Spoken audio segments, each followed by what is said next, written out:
बिहार में शिक्षण नियोजन की आस जो रहे 7वें चरण की शिक्षक बहाली वाले तमाम अभ्यर्थियों को बड़ा झटका लगा है। और बिहार के शिक्षा मंत्री प्रोफेसर चंद्रशेखर ने जो दावा किया था, उनके दावों की 24 घंटे के अंदर ही हवा निकल गई है।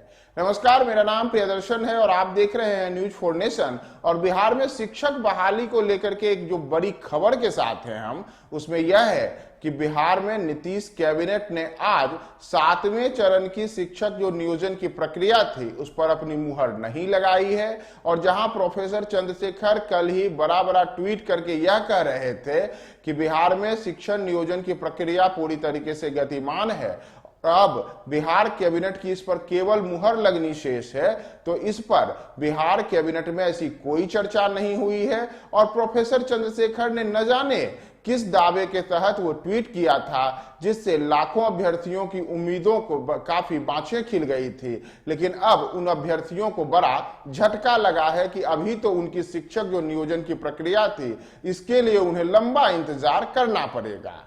दरअसल बिहार में मुख्यमंत्री नीतीश कुमार ने आज ही कैबिनेट की बैठक बुलाई थी। मुख्य सचिवालय स्थित मंत्रिमंडल कक्ष में आयोजित कैबिनेट की बैठक में 27 महत्वपूर्ण एजेंडों पर मुहर लगी। लेकिन आज की बैठक में सबकी नजर शिक्षक भर्ती नियमावली को लेकर थी। मंत्रिपरिषद की मीटिंग खत्म होने के बाद जब एजेंडा सामने आया तो उसमें शिक्षक नियोजन नियमावली पर सरकार ने मुहर नहीं लगाई थी। यानी कि शिक्षक बनने की बाट जो रहे जो अभ्यर्थी हैं, उन अभ्यर्थियों को बड़ा झटका लगा है। वही अगर बात हम बिहार के शिक्षा मंत्री की करें तो शिक्षा मंत्री प्रोफेसर चंद्रशेखर ने कैबिनेट मीटिंग से 24 घंटे पहले ही ट्वीट कर बड़ा दावा किया था कि हमने नियमावली पर दस्तखत कर कैबिनेट को भेज दिया था।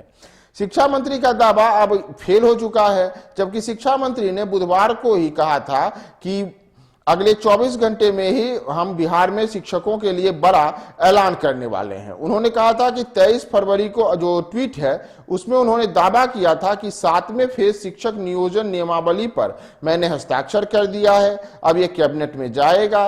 2023 में शिक्षा विभाग में 3 लाख से अधिक नौकरी मिलेगी। महागठबंधन सरकार ने 10 लाख नौकरी का जो वादा किया है, हम उस पर कायम है और उसे पूरा करके दिखाएंगे। बिहार के शिक्षा मंत्री प्रोफेसर चंद्रशेखर ने किया।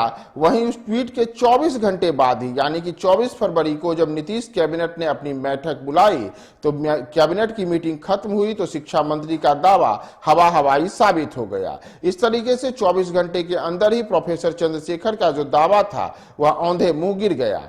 वहीं अगर बिहार में हम आज जो कैबिनेट की मीटिंग हुई है उसमें अलग अलग तरीके के जो कई भी है उन नियमों पर आज कैबिनेट ने अपनी मुहर लगाई है। लेकिन शिक्षक बनने की बात जो रहे जो लाखों अभ्यर्थी थे, उनकी उम्मीदों पर पानी फिर गया है। और ऐसा माना जा रहा था कि 7वें चरण की जो नियोजन की प्रक्रिया है उस पर आज नीतीश कैबिनेट कोई बड़ा निर्णय लेगी और विशेषकर कैबिनेट की बैठक में आज इस पर फैसला हो जाएगा कि जो नियोजन की प्रक्रिया है उसे कब से शुरू होगी। और इस तरीके से बिहार में हजारों ऐसे अभ्यर्थी जो लंबे अरसे से बिहार में शिक्षक बनने की बात जो रहे हैं, उनकी उम्मीदें पूरी हो जाएंगी। लेकिन ऐसा कुछ नहीं हुआ।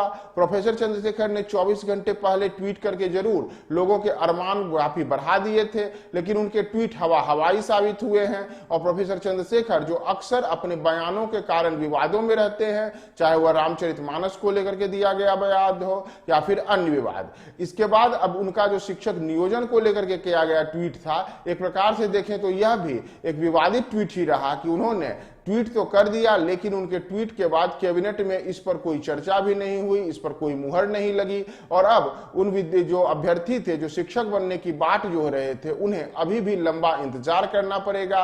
और जैसे पटना की सड़कों पर हमने पहले भी देखा था कि शिक्षक बनने के लिए जो अभ्यर्थी हैं वो पुलिस की लाठियां खा रहे थे, तो न जाने अब उनकी लाठियों खाने का जो अंत है वह कब दूर होगा और बिहार में कब 7वें चरण की शिक्षक बहाली की नियोजन प्रक्रिया पूरी होगी। लेकिन फिलहाल तो सही बात है कि बिहार में जो शिक्षा मंत्री हैं प्रोफेसर चंद्रशेखर, उनका ट्वीट हवाई साबित हुआ है और नीतीश कैबिनेट ने 7वें चरण के शिक्षक नियोजन की प्रक्रिया पर कोई निर्णय फिलहाल नहीं लिया है।